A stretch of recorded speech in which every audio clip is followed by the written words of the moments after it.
ఈ అద్భుతమైన కార్యక్రమానికి విచ్చేసిన ప్రతి ఒక్కరికి హృదయపూర్వక నమస్కారాలు.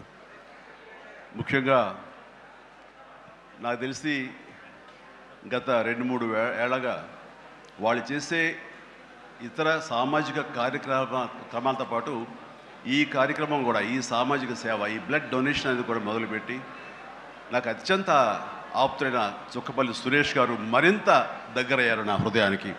ఈ సందర్భంగా ఇంత చక్కటి కార్యక్రమం, ఇంత సేవా కార్యక్రమం చేస్తున్న నా మిత్రుడు, సోదరుడు చుక్కపల్లి సురేష్ గారికి నా హృదయపూర్వక ధన్యవాదాలు, నమస్కారాలు తెలియజేస్తున్నాను.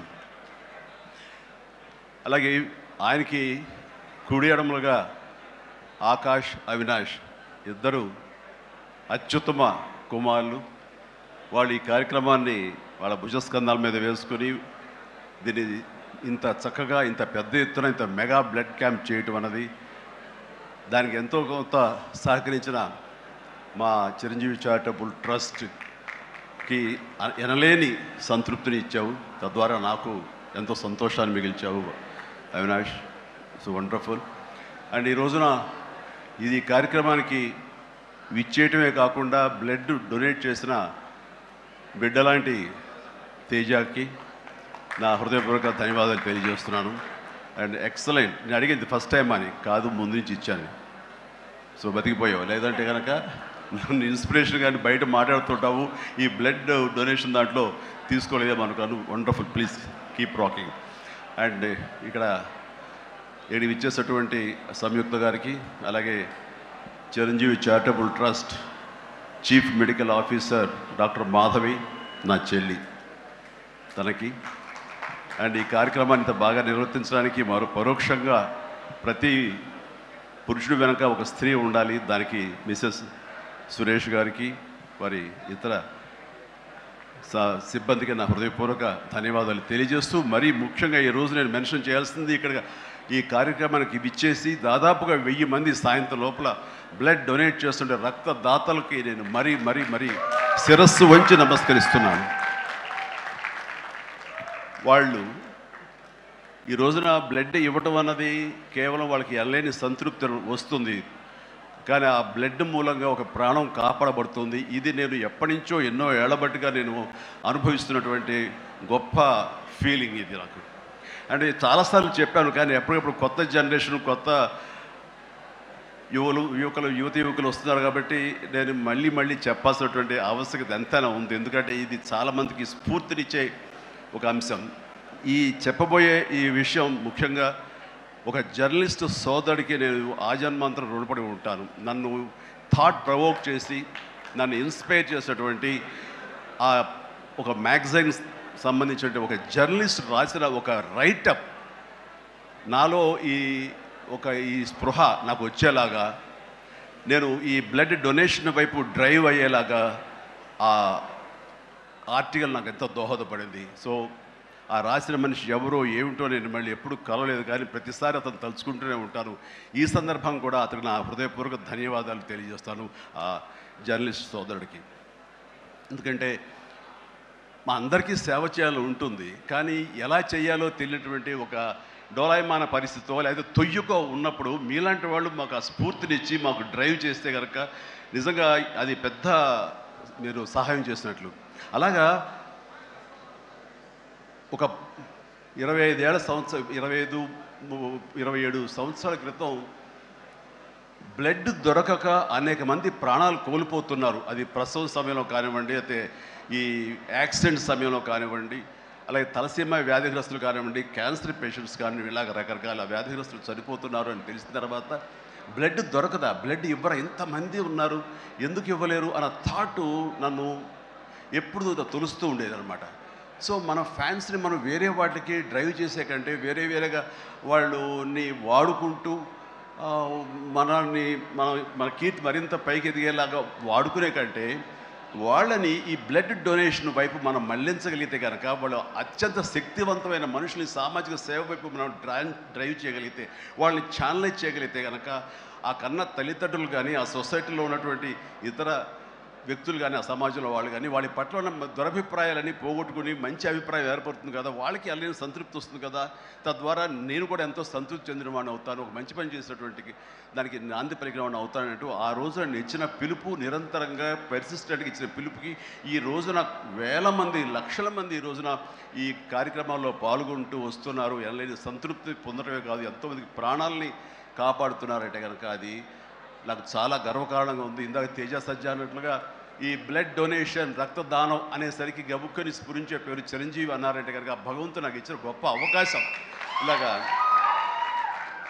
ప్రతి ఒక్కరి మధ్యలో రక్తదానం అనేసరికి నా పేరు వాళ్ళ స్ఫురణకు రావడం, నేను గుర్తు రావడం అనేది నేను ఎన్నో జన్మలు చేస్తున్న పుణ్య ఫలంగా నేను భావిస్తున్నాను. దానికి థ్యాంక్ యూ ప్రతి ఒక్కరికి. ఇక్కడ సరే ఎన్నెన్నో ఇన్సిడెంట్స్ వింటుంటాము, ఎన్నెన్నో ఇది ఆఖరి నిమిషంలో ప్రాణాలు ఎలా కాపాడబడ్డాయని వింటుంటాం. కానీ ఈ మధ్య నాకు మనసుకు అత్యంత దగ్గరగా జరిగిన ఒక ఇన్సిడెంట్ మీతో షేర్ చేసుకోవాలనిపిస్తుంది అనమాట. ఎవరో ఒక పొలిటీషియన్, సరే ఎవరికైనా సరే నేను చాలా సాఫ్ట్ టార్గెట్, ఎవరైనా ఏదో మాట అనేసి ఏం పర్వాలేదు. అలాగా ఒక పొలిటీషియన్ నన్ను అకారణంగా, నేను ఇప్పుడు పాలిటిక్స్ చాలా దూరంగా ఉన్నా సరే నా గురించి ఏదో అవాకులు చవాకులు ఆయన పేలినప్పుడు ఆయన మరొక చోటకి ఏదో ఒక ముంపు ప్రాంతానికి ఆయన వెళ్ళటం జరిగింది. అక్కడ ఒక స్త్రీ, ఒక ప్రౌఢ ఆవిడ అది మిడిల్ ఏజ్ ఉంటుందేమో, మిడిల్ ఏజ్ ఆవిడ తను పట్టుకుని నానా మాటలు తిడుతుంటే, నీకు ఎలా మనసు వచ్చింది చిరంజీవిని అనడానికి, అది అని తిడుతుంటే నాకు అనిపించింది మామూలుగా మన మాస్ ఫ్యాన్ కదా ఆవిడ, చాలా గౌరవప్రదమైన కుటుంబంలో ఉన్నటువంటి మనిషిలాగా అనిపించింది గృహిణి. ఆవిడ ఎందుకు అంత ఇదిగా మాట్లాడుతుంది, ఆవిడెవరు, ఆవిడ చూస్తుంటే మామూలుగా సినిమా ఫ్యాన్ లాగానో చిరంజీవికి వీరాభిమానంగానో కాదు, ఇంకేదో ఉందంటూ నాకు అనిపించి ఆవిడ గురించి తెలుసుకోవాలని మన ఒక జర్నలిస్ట్ సోదరు ఎవరినో పంపించి తెలుసుకోవాలంటే వాళ్ళు చేసినటువంటి ఇంటర్వ్యూలో విజువల్స్ నాకు చూపించారు. ఏంటమ్మా అంత ఇదిగా ఆయనకి వీరాభిమానం అంటే, అభిమానం సినిమాభిమానం కాదయ్యా, ఆయన వ్యక్తిత్వానికి అభిమానం అంటే చెప్పినప్పుడు నా మనసు టచ్ అయింది. ఏంటమ్మా అంత ఇదిగా ఏంటమ్మా ఆయన మీకైనా సహాయం చేశాడు, ఏం చేశాడు, సహాయం చేయటువంటి అయ్యా నా బిడ్డ ప్రాణాలను కాపాడాడు అని అన్నప్పుడు, ఏ విధంగా ఏంటి అని అన్నప్పుడు, నా బిడ్డకి రాజమండ్రిలో దగ్గర ఒక పల్లెటూరుది, రాజమండ్రిలో కానీ కాకినాడలో కానీ నా బిడ్డకి ప్లేట్లెట్స్, డెంగ్యూ వచ్చేసి ప్లేట్లెట్స్ బాగా డౌన్ అయినప్పుడు వితిన్ అవర్స్ నా బిడ్డ కనుక ప్లేట్లెట్స్ సమయానికి అందకపోయి ఉంటే కనుక వాడు ఏమైపోయాడు, పాటిగా దూరం అయిపోయేవాడు. అంటే ఒక 8 ఏళ్ల బాలుని అబ్బాయిని పిలిచి పక్కన కూర్చోబెట్టుకుని ఆ తల్లి చెప్తుంది, మరి ఎవరో చెప్పారు చిరంజీవికి ఫోన్ చేయపోయావమ్మని. నేనేంటి చిరంజీవి ఫోన్ చేయటువంటి, ఎక్కడ నుంచి చేయగలను, ఆయన ఎక్కడో ఉంటాడు, ఎలా చేయాలి ఫోన్ అని తెలియని పరిస్థితుల్లో, లేదమ్మా బ్లడ్ బ్యాంక్ చేయి, వాళ్ళు ఖచ్చితంగా ఎత్తుతారు ఫోను, నీకు కావాలి సహాయం చేస్తారంటే, వాడు గంటల్లో కావాలి, అది ఎక్కడో ఉంది హైదరాబాద్లో, ఎలాగొస్తుందో అనుకున్నాను. కానీ అయినా సరే ఎక్కడో ఆశ చావక ఫోన్ చేయడం జరిగింది. ఫోన్ చేసిన తర్వాత అక్కడ స్పందించి అక్కడ సిబ్బంది వెంటనే రాజమండ్రి పరిసర ప్రాంతాల్లో ఉన్న అభిమానులు, ఆ బ్లడ్ గ్రూప్ ఎవరికైతే ఉందో అభిమానుల్ని వెంటనే పంపించేయడం ఏంటి, అవర్స్లో వాళ్ళు హాస్పిటల్కి, నియరెస్ట్ హాస్పిటల్కి వెళ్ళి బ్లడ్ ఇవ్వటం ఏంటి, దాని నుంచి ప్లేట్లెట్స్ వేరు చేయటువంటి, ఆ బిడ్డకి ఎక్కించడం ఏంటి, తెల్లారిసరికి ఆ బిడ్డ మళ్ళీ తిరిగి ఎంతో ప్రాణాలతో బతికాడు. ఇది ఈడనయ్యేవాడు. ఆయన కనుక సమయానికి చేయకపోయి ఉంటే నా బిడ్డ ఏమైపోయాడు. అలాంటి మనుషుల ఈ తుచ్చులు నీచులు కలిసిందని మాట్లాడతారు. వాడిని నాకు సరిపోలేదు, దగ్గరికి వెళ్ళి ఉంటే ఏమి చేసేదాన్ని అని చెప్పేసి అప్పుడు అంటుంటే చాలామంది అంటారు, ఏమని మిమ్మల్ని ఇలా అటాక్ చేస్తుంటారు సోషల్ మీడియాలో మాట్లాడుతుంటారు, మీరేం మాట్లాడరు ఏంటని. నేను చేసినటువంటి మంచి కార్యక్రమాలు, నేను పొందినటువంటి ప్రేమ, అభిమానం, ఇదే నాకు రక్షణ కవచం. నేను మాట్లాడక్కర్లా, నేను చేసుకున్న మంచి మాట్లాడుతున్నట్టు నేను అలాగే అంటుంటాను, ఇది సత్యం.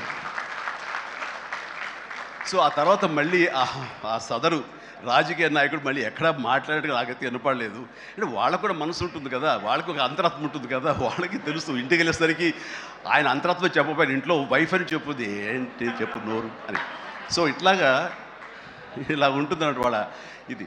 సో మనం మాట్లాడక్కర్లేదు, మనం చేసుకుంటూ వెళ్ళిపోతూ ఉంటే కనుక ఎవరైతే ఇలాంటి రాతలు కానీ చేతలు కానీ మాటలు అంటారో వాళ్ళకి అదే సమాధానం. అందుకని నేను ఎప్పుడు దేనికి స్పందించను, అవసరం నాకు లేదు. మంచి చేసుకెళ్ళిపోవటమే, ఇలా మంచి చేసేటువంటి మాలాంటి తమ్ముళ్ళకి నేను సహాయంగా నేను ఉండటమే తప్ప ఇంకోటేం కాదు. అండ్ అనుకూలమైన ఇక థ్యాంక్ యూ. అండ్ ఈ రోజున